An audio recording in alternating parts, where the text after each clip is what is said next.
ये पढ़ना है आपको इस चैप्टर में धारा का चुंबकीय प्रभाव में। देखो, पहला एम्पियर का नियम, दूसरा दाहिने हाथ का नियम, मैक्सवेल का नियम, हथेली का नियम नंबर 1, नियम नंबर 2 बायो-सैवर्ट का नियम, धारावाही चालक के कुंडली पर चुंबकीय क्षेत्र, धारावाही वृत्तीय कुंडली के अक्ष पर एम्पियर का परिपथीय नियम, लॉरेंज बल, दाहिने हाथ का नियम, नियम नंबर 2 साइक्लोट्रॉन और लॉरेंज बल। इस तरीके की चीज़ों को, इतना सारा चीज़ों का आपको धारा के चुंबकीय प्रभाव में ये सारा चीज़ आपको क्या करना है, पढ़ना है ना। थोड़ा सा मैं नोट्स टाइप का बनाया हूँ, इसमें सारी चीज़ें जो है वो कवर है, इसको थोड़ा सा देख लो। जैसे एम्पियर का नियम है ना, एम्पियर का नियम क्या कहता है कि एक धारावाही चालक है, ऐसा वृत्तीय कुंडली टाइप का चालक है जिसमें एक आदमी जो है वो चुंबकीय सुई के, ये चुंबकीय सुई है, north pole south pole, north इधर साउथ इधर, तो इसके ओर मुंह करके अगर तैरता है मतलब इस दिशा में जाता है, इस दिशा में ऐसे, चुंबकीय सुई के उत्तरी ध्रुव बाएं हाथ की ओर विक्षेपित होगा। तो चुंबकीय सुई का उत्तरी ध्रुव बाएं हाथ की ओर, इसके, इस आदमी के बाएं हाथ की ओर विक्षेपित होगा, मतलब ऐसे आदमी इधर जा रहा है तो चुंबकीय सुई इधर, उल्टा। ये है एम्पियर का नियम। एम्पियर का नियम क्या बताता है? चुंबकीय सुई का उत्तरी ध्रुव किस तरफ जा रहा है ये बताता है। ये याद रखना, एक आदमी इस तरीके से जाता है तो चुंबकीय ध्रुव इस तरीके से, ये एम्पियर के नियम में ये बताया गया। उसके बाद दाहिना हाथ का नियम, दाहिना हाथ का नियम, इसमें बहुत कन्फ्यूज़न होता है क्योंकि 4-5 ठो है ये। तो दाहिना हाथ का नियम क्या कहता है? दाहिना हाथ का नियम ये कहता है कि धारावाहिक चालक है, ऐसे एक छड़ है, उसको आप ऐसे पकड़े, है ना, ये देखो ये धारावाहिक चालक है छड़। तो अगर करंट का दिशा इधर ऊपर की ओर है, आई जो है ऊपर की ओर है, तो चुंबकीय बल रेखा किधर होगा? जिधर उसका हाथ क्या होगा, मुड़ा होगा। देखो हाथ किधर मुड़ा हुआ है, हाथ किधर मुड़ा हुआ है, तो उधर चुंबकीय बल रेखा होगा। तो ये याद रखना कि दाहिना हाथ का जो नियम है, दाहिना हाथ का नियम, ये किसको दिखाता है? चुंबकीय बल रेखा को। करंट ऊपर की ओर तो चुंबकीय बल रेखा जिधर मुड़ा है उधर इधर होगा। उसके बाद दाहिना हाथ का नियम नंबर 1, ये नियम नंबर 1 क्यों है? क्योंकि ये दाहिना हाथ का नियम है, ये नियम नंबर 1 है और आगे नियम नंबर 2 भी होगा। तो ये दाहिना हाथ का नियम में देखो ऐसा हाथ है तो अंगूठे की ओर क्या है? आई है, अंगूठे की ओर क्या है? आई। तो ऐसे हथेली के बाहर, ऐसे बाहर, ऐसे बाहर की ओर, ऐसे, हाँ ऐसे बाहर की ओर क्या होगा? चुंबकीय बल रेखा होगा। ये है दाहिना हाथ का नियम। तो अंगूठा की तरफ आई हो तो बी इस तरफ होगा। तो ऐसे बहुत सारे नियम हैं, आप मिला मिला के देखते जाना सभी नियमों को। देखो दाहिना हाथ का नियम क्या बताता है? बी के बारे में बताता है ना। दाहिना हाथ का नियम नंबर 1 भी क्या बताता है? ये भी बी के बारे में बताता है। लेकिन देखो इसमें बी किस ओर है? जिधर हाथ मुड़ा हुआ है। ये देख चुंबकीय बल रेखा मतलब बी, हाथ मुड़ा हुआ है उधर है। लेकिन नियम नंबर 1 में बी किस तरफ है? खुले हुए भाग पर है। तो ये अंतर करके आप पढ़ते जाना, है ना। और ये छोटी छोटी चीज़ें कि एम्पियर का नियम क्या बताता है? तो एम्पियर के नियम चुंबकीय सुई का दिशा बताता है। फिर दाहिना हाथ का नियम क्या बताता है? तो ये चुंबकीय बल रेखा को बताता है। फिर नियम नंबर 1 क्या बताता है? चुंबकीय बल रेखा को बताता है। फिर मैक्सवेल का नियम दाहिना हाथ जैसा, मतलब मैक्सवेल का नियम ऐसा होगा, ये भी बी बताता है। तो हो गए इतने सारे। उसके बाद आपका बायो-सैवर्ट का नियम।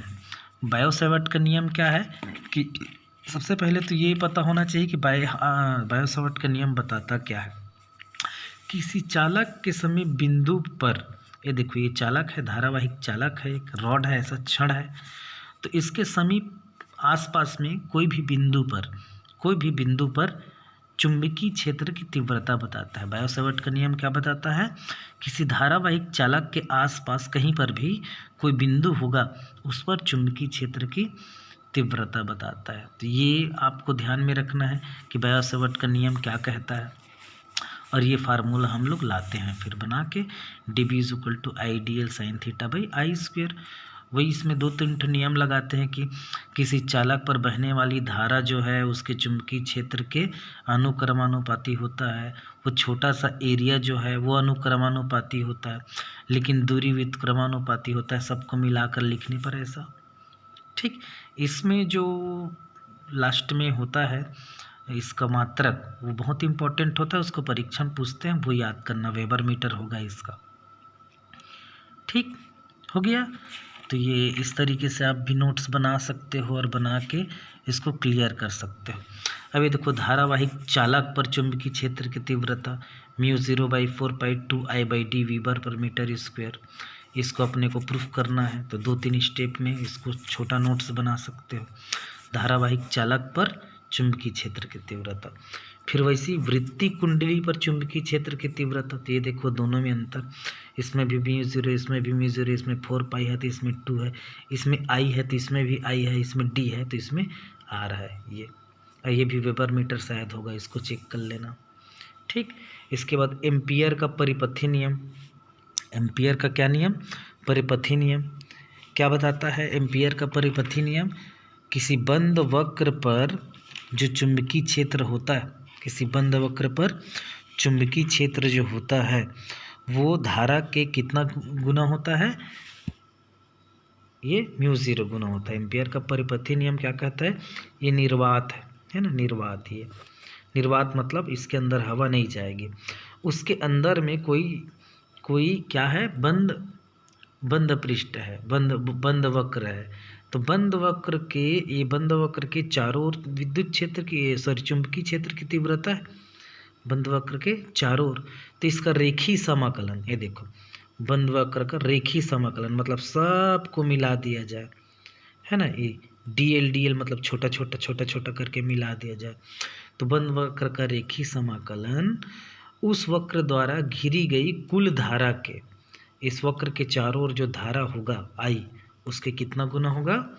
एप्सिलॉन गुना, सॉरी μ0 गुना होगा। कितना गुना होगा? μ0 गुना होगा। तो ये आप इसको ऐसे याद रख सकते हैं।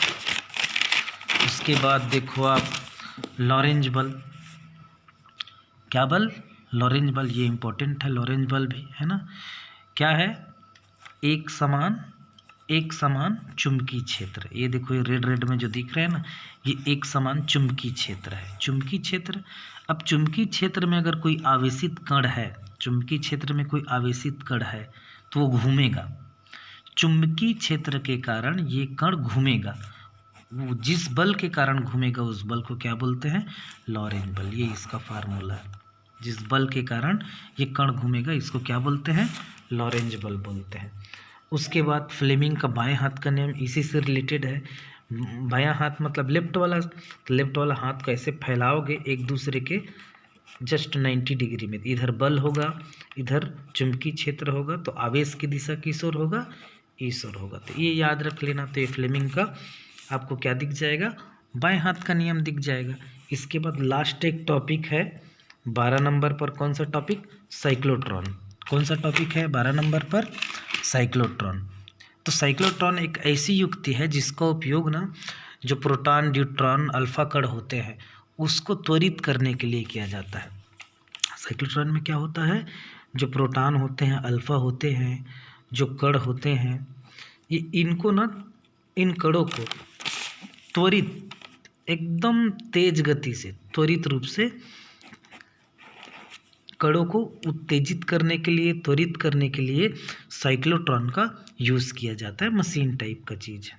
ठीक है, तो करके देखना। इतना ही है इस चैप्टर में।